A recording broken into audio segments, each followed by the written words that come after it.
Aujourd'hui, lorsqu'un patient est pris en charge pour une maladie chronique avec un traitement au long cours, il est régulièrement suivi par l'équipe soignante de l'hôpital, soit lors de consultations, soit lors de courtes hospitalisations pour recevoir son traitement. Mais le reste du temps, il vit chez lui et quand survient un problème médical, il est parfois difficile de le prendre en charge. D'une part parce que les soignants n'étant pas sur place, il est difficile pour eux de l'aider directement. Il est difficile de juger de l'importance et de l'urgence du problème. Et d'autre part, en cas de nécessité d'hospitalisation demandée par le patient lui-même ou par son médecin traitant qu'il a jugé nécessaire, faute d'anticipation, il peut manquer des places dans le service habituel du patient qui du coup est adressé au service des urgences, ce qui est source de stress et d'inconfort pour lui, et de désorganisation pour le service des urgences, qui est un service, on le sait, lourd et qui n'est peut-être pas le plus adapté pour recevoir nos patients atteints de cancer fatigués. C'est pourquoi nous avons développé à l'Institut Bergonié un programme de recherche organisationnel qui visait à améliorer le parcours de soins de nos patients grâce à l'utilisation de nouveaux outils technologiques innovants que sont la télémédecine, des questionnaires à partir de tablettes, des montres connectées et une plateforme à partir de laquelle les soignants de l'hôpital peuvent échanger avec leurs collègues de ville. Lorsque l'on parle bien évidemment de parcours de soins connectés, le plus important c'est le parcours de soins. Qu'est-ce qu'on a prévu pour suivre nos patients et pour les aider à distance en cas de problème? Les outils technologiques ne servent finalement qu'à faciliter, à améliorer cette prise en charge. L'étude IDOM Santé a été proposée à des patientes atteintes de cancer du sein, métastatiques, parfois fatiguées, qui habitaient dans les Landes, loin de leur centre de traitement qui est à Bordeaux, à l'Institut Bergonié. On leur a proposé d'être suivies d'une part par des questionnaires médicaux qu'elles remplissaient à partir des tablettes qu'on leur fournissait. Elles remplissaient des items qui concernaient par exemple, il y a une dizaine d'items, leur douleur éventuelle, leur sommeil, leur appétit, leur morale. Ça permet vraiment de suivre leur évolution et de suivre l'évolution de leurs symptômes. Si elles allaient bien, elles appuyaient sur un bouton et ça remontait sur un portail 0. Ça leur prenait peu de temps. Si ça n'allait pas, elles appuyaient sur un autre bouton et là défilaient les 10 items. Elles pouvaient répondre de 0 à 4, 0 correspondant à l'absence de symptômes, 4 correspondant à des symptômes intenses.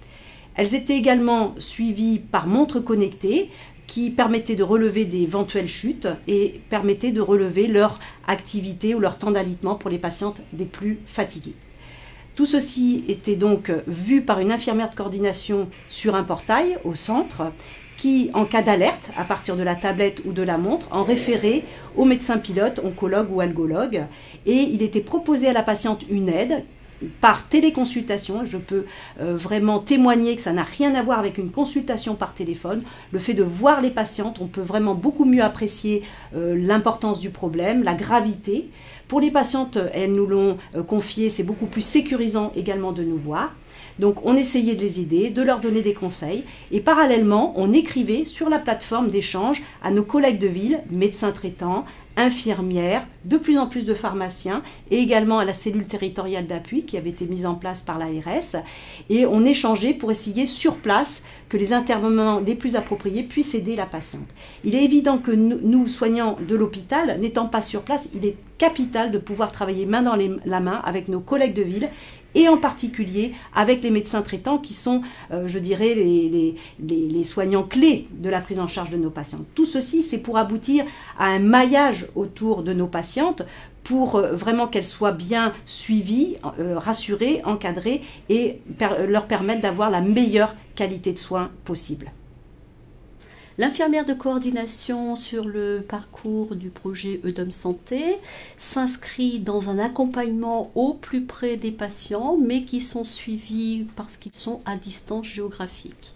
Elle a tout un rôle en termes de réactivité et au travers de 3 outils, une tablette qui permet effectivement un remplissage de questionnaires hebdomadaires ou de questionnaires de qualité de vie que le patient remplit, une montre connectée qui permet effectivement de mesurer l'activité, l'alitement, les chutes éventuelles, enfin un portail dédié qui est à l'Institut Bergonié et qui permet bien sûr de récupérer toutes ces données. tous les jours ou vraiment très régulièrement, je viens sur le portail pour vérifier les remontées, soit au niveau de la montre, soit au niveau bien sûr de la tablette. Dès qu'il y a une alerte, soit une chute, soit une différence en termes d'alitement, soit sur la tablette des renseignements qui prouvent qu'il y a des douleurs, dès que le score est de 3 ou 4, j'alerte bien sûr l'oncologue référent du projet, j'alerte l'oncologue qui suit la patiente et j'appelle la patiente pour avec elle faire une téléconsultation. En fonction du contenu de cette téléconsultation, il peut y avoir des orientations, bien sûr, vers le médecin traitant. Ça peut être les équipes locales, ça peut être les infirmières à domicile, le pharmacien, ça peut être la socio-esthéticienne, bien des choses. Les patientes, donc, par cette réactivité, se sentent beaucoup plus prises en charge. L'idée, c'est qu'effectivement, ils se sentent sécurisés. C'est des choses qu'ils ont tendance à nous dire. Les délais sont rapides, la mise en place parfois est presque immédiate et ça permet effectivement de sentir l'intérêt de ce projet. En conclusion, ça permet effectivement d'être beaucoup plus dans une proximité, même s'il y a un éloignement, avec une adaptation si besoin d'une hospitalisation qui peut être faite à Bergognier pour pouvoir permettre un meilleur accueil et une meilleure prise en charge, beaucoup plus adaptée que dans les hôpitaux périphériques. Bonjour, nous avons relevé sur le portail que vous ressentiez une gêne respiratoire qui va en augmentant. On voulait voir auprès de vous qu'est-ce qui se passe. Comment vous vous sentez? Bonjour. Bonjour. En effet, depuis environ une semaine, je suis davantage gênée pour respirer. Et de plus, je ressens une douleur sur le côté lorsque je me couche. J'avais déjà ressenti la même chose avant ma ponction pleurale, il y a un mois. Est-ce que depuis, vous avez eu besoin d'une nouvelle ponction? Ah non. Non, d'accord. Et depuis, est-ce que vous avez présenté de la fièvre? Vous avez actuellement de la fièvre ou non? Non, pas du tout. D'accord. Vous vous sentez fatigué aussi? Un petit peu Un quand petit même, peu. parce que, oui, cette gêne-là, bon... Essoufflé donc. Une sorte de... Voilà, je me sens essoufflée, exactement. À nouveau, C'est comme la un première fois, quoi. Vous avez l'impression que ça revient comme la première fois. D'accord. Exactement. Vous avez vu il n'y a pas très longtemps, j'ai vu dans votre dossier votre oncologue qui vous a modifié la chimiothérapie avec un traitement par chimiothérapie par comprimé, par capecitabine, c'est ça, madame? Exactement. C'est ça, oui, d'accord. Par contre, où j'ai pas pu avoir le renseignement, c'est par rapport à vos corticoïdes pour le Soluprède. Est-ce que vous êtes toujours à la dose de 60 mg? Ah non, plus Non. du tout, parce que mon médecin traitant, sur les conseils de mon oncologue, justement, a réduit les doses peu à peu. D'accord. Et je ne suis plus qu'à 20 mg par jour. D'accord, c'est peut-être pour ça aussi, petit à petit, très bien. Écoutez, ce qu'on va proposer peut-être, d'abord je vais tenir au courant votre oncologue, bien sûr, de ce qui se passe, voir si il souhaite vous revoir un peu plus tôt. Par contre, ce que je vous propose, c'est de vous revoir votre médecin traitant pour qu'il puisse vous ausculter, puisque nous on n'est pas sur place, qu'il puisse voir si besoin de redemander une radiographie pulmonaire. Je vais lui écrire directement sur notre plateforme là pour qu'il soit au courant, donc pour qu'il puisse vous revoir. Et puis je vais demander également à votre infirmière si elle est d'accord qu'elle passe pour vous refaire un bilan sanguin complet avec les marqueurs, qu'on fasse un petit peu le point. Et de toute façon, ce qui serait peut-être bien, c'est que vous remontiez la dose de corticoïdes. Je vais voir avec votre oncologue référent, mais je pense que ça serait une solution. Et du coup, si besoin, là, je vais tenir au courant également votre pharmacien, qu'il soit prévenu qu'on va modifier un petit peu la dose. Alors j'ai vu aussi que votre prochain rendez-vous avec votre oncologue, c'était dans 2 mois. Oui, c'est ça? Tout à fait exact. D'accord. Donc, si la situation ne s'améliore pas, peut-être qu'il serait souhaitable que vous puissiez avoir une consultation plus proche. On va en rediscuter. On va voir avec lui. Ce que je vous propose, c'est que là, on va mettre en place les choses. On écrit à vos soignants habituels, votre médecin traitant, infirmière et pharmacien. Et puis, ce qu'on pourrait se faire, par exemple, c'est une nouvelle téléconsultation dans quelques jours, dans 48 heures, pour voir un petit peu ce qui a été mis en place, comment vous vous sentez. Est-ce qu'en augmentant les corticoïdes, vous vous sentez mieux? Voilà, comment vous vous sentez. Et si jamais on voit qu'on ne peut pas vous aider assez rapidement ou que les choses vont pas bien, dans ce cas-là, je le dis à votre oncologue et on voit pour qu'il vous revoie peut-être un peu plus tôt. Ça vous convient comme ça? Oui, merci Bon, beaucoup pour ces bon. conseils et ces informations précieuses. Ah ben c'est très gentil. Est-ce que vous avez d'autres soucis? Parce qu'à partir de la tablette, on a vu ce problème respiratoire. Est-ce qu'il y a d'autres choses qui vous ennuient ou Non, non, là non? c'était vraiment l'essentiel C'était et je le plus pense que important. c'est sur ce point qu'il faut insister. Oui, D'accord. pour vous soulager. D'accord. L'objectif, D'accord. Ok. Bon, bah écoutez, on va faire le nécessaire, on prévient tout le monde.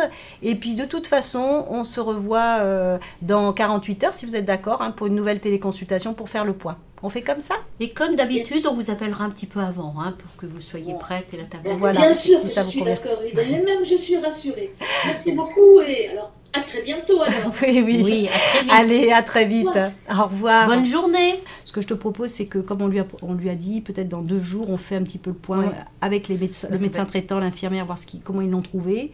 On refait le point avec elle et si on voit qu'on n'arrive pas à l'aider suffisamment ou qu'il y a un souci, on verra avec son oncologue s'il ne faut pas qu'elle revienne un peu plus tôt que prévu que dans 2 mois quoi, par rapport à Ouais. sa consultation. Parfait, on programme de toute façon une télémédecine Voilà. dans 48 heures. Voilà. Ce parcours de soins connectés proposé à nos patientes n'avait pas du tout pour but de remplacer la prise en charge habituelle de nos patientes, bien au contraire. Son but était de renforcer cette prise en charge. Comment on faisait pour suivre nos patientes et les aider à distance. Il faut savoir qu'un tiers des patientes qui ont accepté de participer à cette étude avaient plus de 75 ans et un tiers n'avaient jamais utilisé un ordinateur ou une tablette. Toutes ces patientes se sont très bien débrouillées avec la technique. Il a fallu simplement, et on le comprend, donner un petit peu plus d'explications par rapport aux outils et surtout tenir compte, et ça a été très important, de leurs commentaires, de leurs suggestions par rapport à l'ergonomie des tablettes, des questionnaires. Elles souhaitaient par exemple avoir des caractères plus gros, des questions plus claires, pouvoir avoir des stylés parce qu'elles avaient des troubles neurologiques liés à la chimiothérapie. Et donc on a pu tenir compte de leurs commentaires qui a été d'une grande aide pour nous, pour faire évoluer sur les 2 ans les outils. Donc elles ont été très utiles par rapport à tout ce projet. Voilà, donc on a pu, puisque nous arrivons à la fin de l'étude, on a revu un petit peu tous les critères d'évaluation qu'on avait décidés initialement, et on a pu constater une stabilisation, voire une amélioration de la qualité de vie de l'ensemble de nos patientes, alors que leur maladie évoluait. Tout ceci lié au fait qu'on a pu éviter des consultations inutiles au centre pour des problèmes qui ont pu être traités à distance grâce à l'aide de nos collègues de ville. Et donc ça a évité des trajets longs, fatigants pour la patiente et coûteux pour la société. Et en cas de besoin d'hospitalisation, c'était le but, eh bien on a pu admettre dans tous les cas les patientes directement en oncologie sans passer par les urgences. Les patientes nous ont répondu à partir de questionnaires de satisfaction également, nous montrant qu'elles avaient été satisfaites, voire très satisfaites de cette prise en charge. Alors les raisons de l'aide et des consultations, la plupart du temps, c'était soit pour des symptômes qui révélaient une évolution péjorative de la maladie, qu'on a pu donc anticiper et la prendre en charge plus tôt, soit des symptômes liés à une toxicité liée au traitement, du coup on a pu adapter les doses ou modifier le traitement, soit des symptômes liés à des problèmes de douleur, de dépression ou même de fin de vie, de patientes qui souhaitaient décéder à la maison. Et on sait que parfois, il y a des moments de détresse de la patiente elle-même ou des proches qui sont souvent en détresse. Et on a pu l'aider, la rassurer, donner des conseils, travailler également, bien sûr, je le répète, conjointement avec les équipes locales et en particulier les HAD. On va commencer une plus vaste étude sur plusieurs centaines de patients, pas que pour le cancer du sein, atteint de toutes les tumeurs solides, pas que dans les Landes, mais sur toute la Nouvelle-Aquitaine, dont la moitié sera suivie classiquement par leur oncologue référent, et l'autre moitié de la même façon avec un parcours de soins connectés, car nous souhaitons confirmer certains résultats d'études publiées qui montraient que par ce suivi, on pouvait apporter un gain en survie de plusieurs mois aux patients. On souhaite confirmer ce qu'on a observé dans la phase pilote, à savoir une amélioration de la qualité de vie. On a même intégré de rechercher bien la qualité de vie des proches qui sont souvent démunis, et il y aura bien sûr un volet médico-économique. Voilà, pour finir, je souhaitais vivement remercier les patientes qui ont joué le jeu, qui ont accepté de participer à cette étude. C'était loin d'être évident pour elles. Comme je l'ai dit, il y a des patientes qui n'avaient jamais utilisé un ordinateur ou une tablette. C'était un challenge. Elles ont joué le jeu, et non seulement elles ont joué le jeu, mais elles ont été extrêmement utiles pour nous parce qu'elles nous ont donné plein de conseils judicieux. Je voulais remercier aussi leurs proches parce qu'il y a plein de proches qui se sont investis, qui ont participé, et ça a été vraiment très important pour nous. Je voulais remercier les industriels avec lesquels on a fait un consortium pour monter ce projet, des industriels qui font de la recherche sur des outils technologiques innovants, éventuellement utiles pour la santé, hein, c'est le but. Ils ont été très réactifs, ils ont adapté les outils en fonction des demandes et des volontés des patientes, donc ça a été très important. Et enfin, je tenais à remercier pour leur soutien l'Agence régionale de santé et le Conseil régional de Nouvelle-Aquitaine qui, en plus, nous a fourni une aide financière.